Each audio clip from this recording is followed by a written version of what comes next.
நாம் தமிழர் கட்சிக்கு வாக்கு சேகரிக்க இந்த வேட்பாளர் அறிமுக கூட்டத்தை நடத்தி கொண்டிருக்கும் அரூர் சட்டமன்ற தொகுதியின் அனைத்து உறவுகளுக்கும் மாலை நேர வணக்கம். வாக்கு என்பது நமது மிகப்பெரிய ஆயுதம். வரலாற்றில் நாம் எப்போதும் நம்மை நாமே ஆட்சி செய்து கொண்டதில்லை. வேறு வேறு மன்னர்கள், வேறு வேறு நாட்டவர் நம்மை ஆட்சி செய்திருக்கிறார்கள். ஆனால் அவற்றையெல்லாம் நாம் அப்படியே விட்டுவிட்டதும் இல்லை.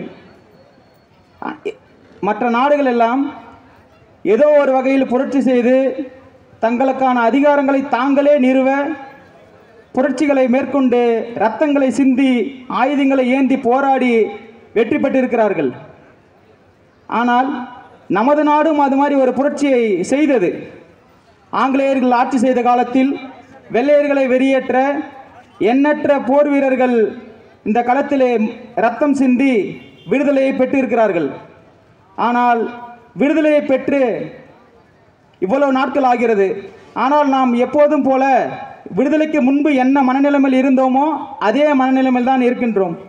விடுதலைக்கு முன்பு பெரிதும் கல்வி இல்லை, பெரிதும் பணபலம் இல்லை. ஆனால் அதற்கெல்லாம் காரணம் வெள்ளைக்காரன் என்று நாம் சொல்லிக் கொண்டு இருந்தோம். ஆனால் விடுதலை பெற்றும் நாம் அவ்வாறே இருக்கின்றோம். அதற்கு என்ன காரணம்?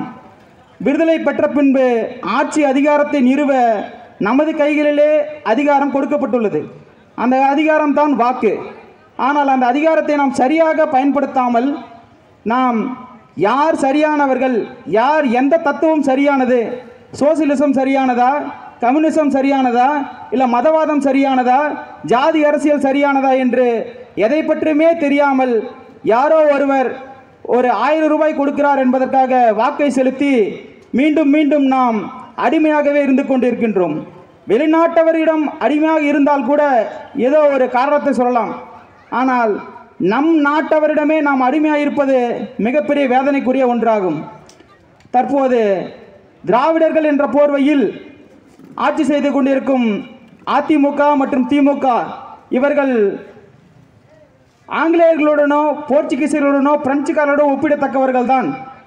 எப்படி என்றால், நமது மண்ணிற்கு சொந்தமில்லாத ஆங்கிலேயர்கள் நம்மை ஆட்சி செய்த போது நாம் எவ்வாறு புரட்சி செய்தோமோ அதே போல் மீண்டும் இந்த மண்ணிற்கு சொந்தம் இல்லாத இந்த கருணாநிதி குடும்பத்தையும், இந்த எம்ஜிஆர் வகைராக்களையும் மற்றும் இந்த ஜாதி கட்சிகளின் தலைவர்களையும் புறக்கணிக்க நமக்கு இருக்கின்ற ஒரே ஆயுதம் மீண்டும் புரட்சி தான்.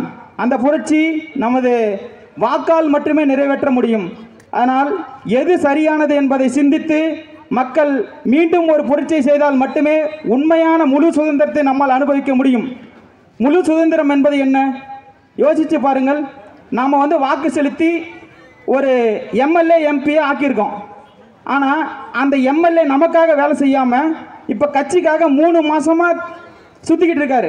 ஓட்டு கேட்டு பணத்தை பதுக்கிக்கிட்டு அங்கங்கே சுற்றிக்கிட்டு இருக்காரு. அப்போ நமக்கான வேலை செய்ய தானே அவர் அமிச்சோம். 5 வருஷமும் முழுக்க அவர் நமக்கு தானே வேலை செய்யணும். ஆனால் அவர் இப்போ என்ன பண்ணிக்கிட்டு இருக்காரு? ஓட்டு கேட்டுட்டு திரும்பிட்டு இருக்காரு. கட்சி என்பது ஒரு தனி கூட்டம். அந்த தனி கூட்டத்திற்கு எம்எல்ஏக்கள் பொறுப்பானவர்கள் அல்ல. எம்எல்ஏக்கள் என்பவர்கள் மக்களுக்கு சேவை செய்பவர்கள். மக்களுக்கு சேவை செய்பவர்கள் தனி கட்சி கூட்டத்திற்கு எவ்வாறு செல்லலாம்? இதுவே மிகப்பெரிய ஜனநாயக முரண்பாடு. ஜனநாயகத்தில் எல்லாருக்கும் சமம். ஒரு மக்களின் பிரச்சனைகளை சிந்தித்து அதற்காக செயல்படுத்துகின்ற ஒரு அரசு அமைய நாம் அனைவரும் முயன்று நமது நாம் தமிழர் கட்சியின் தருமபுரி பாராளுமன்ற வேட்பாளர் அபிநயா பொன்னுவளவன் மருத்துவர் அவர்களுக்கு உங்கள் பொன்னான வாக்கினை மைக் சின்னத்தில் செலுத்தி, ஒளிவாங்கி சின்னத்தில் செலுத்தி நமது புரட்சியை வெடிக்க வைத்து இந்த மண்ணில் மீண்டும் ஒரு புரட்சியை ஏற்படுத்த நாம் அனைவரும் முயற்சிப்போம். நன்றி. நாம் தமிழர்.